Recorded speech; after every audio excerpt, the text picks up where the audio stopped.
तो दोस्तों, अपनी अद्भुत संरचना और बेमिसाल बनावट के लिए दुनिया भर में प्रसिद्ध रानी की वाव भारत के गुजरात राज्य के पाटन में स्थित एक प्रसिद्ध बावड़ी है। यह भारत की सबसे प्राचीन एवं ऐतिहासिक धरोहर में से एक है।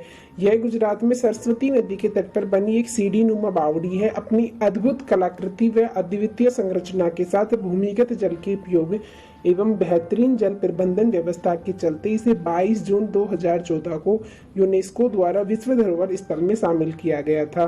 अहमदाबाद से करीब 140 किलोमीटर की दूरी पर बनी यह ऐतिहासिक धरोहर प्रेम का प्रतीक मानी जाती है।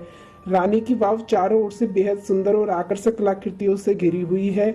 इस विशाल ऐतिहासिक संरचना के अंदर 800 से भी ज्यादा मूर्तियां मौजूद हैं, जिन्हें बहुत ही शानदार तरीके से उभर कर बनाया गया है। इस बावड़ी को साल 2018 में आरबीआई द्वारा जारी 100 रुपए के नोट पर भी प्रिंट किया गया है। दोस्तों, आइए जानते हैं इस बावड़ी के इतिहास और उससे जुड़ी प्रमुख विशेषताओं के बारे में।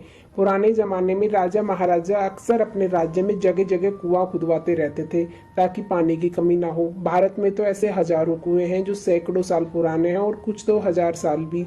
एक ऐसे ही कुएं के बारे में आज हम आपको बताने जा रहे हैं जिसे रानी की बावड़ी कहा जाता है।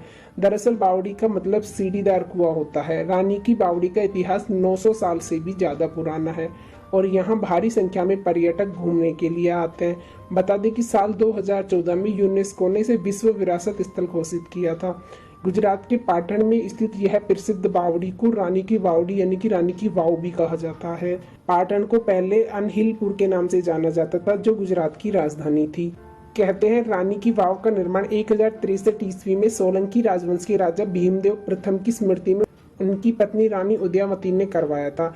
रानी उदयमती जूनागढ़ के चूड़ासमा शासक राखेंगरा की पुत्री थी। रानी की वाव 64 मीटर लंबी, 20 मीटर चौड़ी और 27 मीटर गहरी है। ये भारत में अपनी तरह की सबसे अनोखा वाव है। इसकी दीवारों और स्तंभ पर बहुत सी कलाकृतियों और मूर्तियों की शानदार नक्काशी की गई है। इनमें से अधिकांश नक्काशियां भगवान राम, वामन, नरसिम्हा, महिषासुरमर्दिनी, कल्कि आदि जैसे अवतारों के विभिन्न रूपों में भगवान विष्णु को समर्पित है। 7 मंजिला यह वाव मारू गुर्जर वास्तुशैली का साक्ष्य है। यह करीब 7 शताब्दी तक सरस्वती नदी के लापता होने के बाद गाद में दबी हुई थी। इसे भारतीय पुरातत्व विभाग ने फिर से खोजा और साफ सफाई करवाई। अब यहाँ बड़ी संख्या में लोग घूमने के लिए भी आते हैं। कहते हैं कि इस विश्व प्रसिद्ध सीढ़ी नुमा बावड़ी के नीचे एक छोटा सा गेट भी है, जिसके अंदर करीब 30 किलोमीटर लंबी सुरंग बनी हुई है। यह सुरंग पाटन के सिद्धपुर में जाकर खुलती है। ऐसा माना जाता है कि पहले इस खुफिया सुरंग का इस्तेमाल राजा और उसका परिवार युद्ध या फिर उससे किसी कठिन परिस्थितियों में करते थे। फिलहाल यह सुरंग पत्थरों और कीचड़ों की वजह से बंद है। तो दोस्तों, यह थी रानी की बावड़ी के बारे में कुछ जरूरी जानकारी। आपको वीडियो कैसी लगी? पसंद आई तो वीडियो को लाइक शेयर सब्सक्राइब कीजिएगा। Thanks for watching.